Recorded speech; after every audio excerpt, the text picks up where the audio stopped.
इस नए वीडियो में हार्दिक स्वागत है। मैं सोहनलाल आपका इस नए वीडियो में हार्दिक स्वागत करता हूं। आशा करता हूं आज के कुछ महत्वपूर्ण प्रश्न आपके लिए लेके हाजिर हूं। आइए कुछ महत्वपूर्ण प्रश्न शानदार तरीके से हल करेंगे आपके नवोदय विद्यालय सैनिक public school RMS public school के बारे में। महत्वपूर्ण प्रश्नों की श्रृंखला जो आपके लिए क्लास 6 की तैयारी के लिए बहुत ही महत्वपूर्ण सकती है, तो उसके कुछ महत्वपूर्ण प्रश्न मैं लेके आपके साथ आया हूँ। इसमें सबसे पहला प्रश्न है कि एक पहिए का व्यास 2 सेंटीमीटर है। क्या व्यास दिया है? ठीक है, जब व्यास दिया है, यदि वह आगे लुढ़क कर 10 चक्कर पूरे करता है तो उसने कितनी दूरी तय की। ठीक है, जब किसी चीज़ का व्यास क्या होता है, व्यास और त्रिज्या में जो संबंध होता है वो होता है, व्यास को हम 2r से डिफाइन करते हैं। जो व्यास होता है उसे हम 2r से डिफाइन करते हैं और वो दिया है 2, तो r बराबर यहाँ पे जो त्रिज्या हमारी होती है उसे हम कहते हैं r, तो 2/2 बराबर 1। त्रिज्या कितनी है? त्रिज्या हमारी है 1 और व्यास हमारा है 2। ठीक है, यदि वह आगे लुढ़क कर 10 चक्कर पूरे करता है। ठीक है, क्या करता है? 10 चक्कर पूरे करता है, तो उसने कितनी दूरी तय की। ठीक है, अब व्यास का सूत्र क्या होता है? देखो, व्यास होता है जो परिधि होती है, परिधि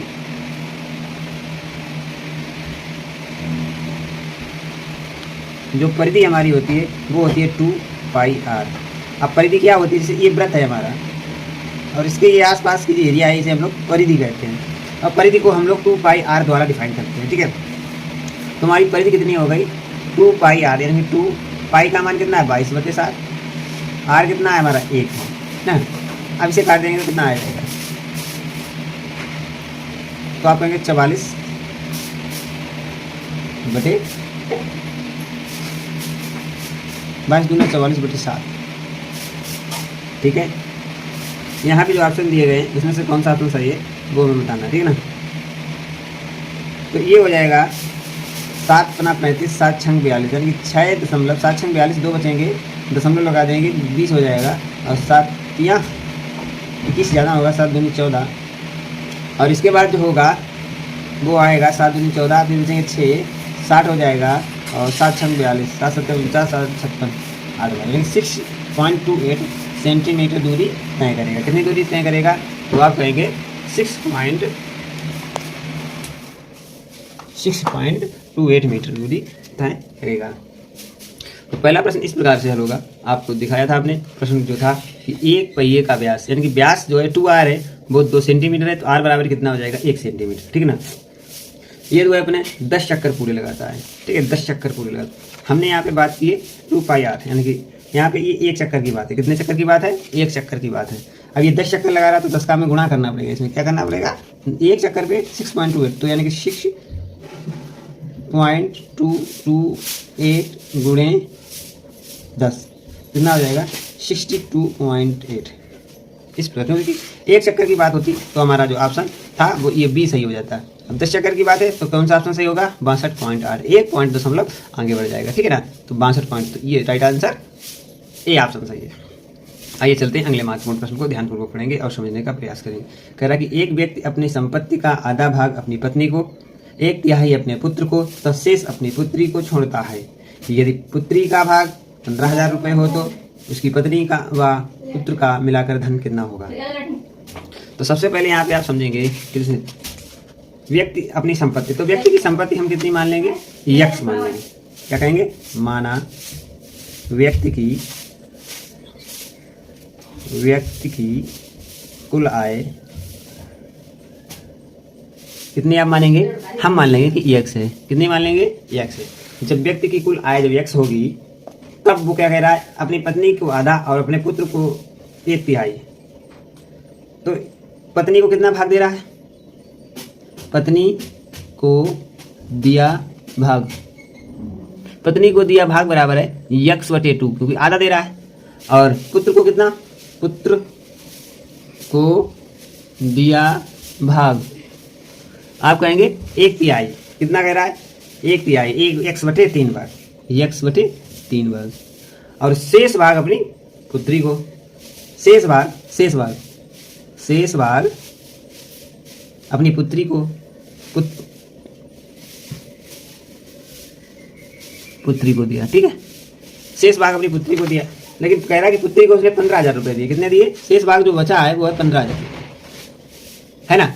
अब क्या होगा, अब हमें करना है क्या, शेष भाग कितना है, आप कहेंगे x इंटू 2, तो ई पूरे में से इन्हें हमें घटाना है, इसको और इसको, 2x और यहाँ पे धन x बटे 3 को, तो कितना आ जाएगा, इसे एक क्वेश्चन में बंद करेंगे और ये बराबर आ जाएगा 15,000 रुपये। कैसे और बनेगा, देखो x माइनस इसका जब एलसीएम लेंगे तो कितना आएगा, आपका 6 आएगा, यहाँ पे 3x हो जाएगा और यहाँ पे कितना हो जाएगा, यहाँ पे हो जाएगा 2x बराबर हो जाएगा 15,000। अब यहाँ पे देखो 6x होगा माइनस का 5x होगा बटे पूरे में 6 हो जाएगा, जो कि बराबर हो जाएगा 15,000 के। ठीक है, यहाँ तक तो आप लोगों को समझ में आया होगा। आगे बढ़ेंगे, देखो यहाँ से घटाएंगे तो x/6, जो x/6 भाग है वो बेटी का है, जो कि है 15,000 के बराबर। तो यहाँ से x बराबर निकल आएगा, यानी कुल धन जो हमने x माना था वो निकल के आ जाएगा, x बराबर 15,000 गुणे 6 बराबर 90,000।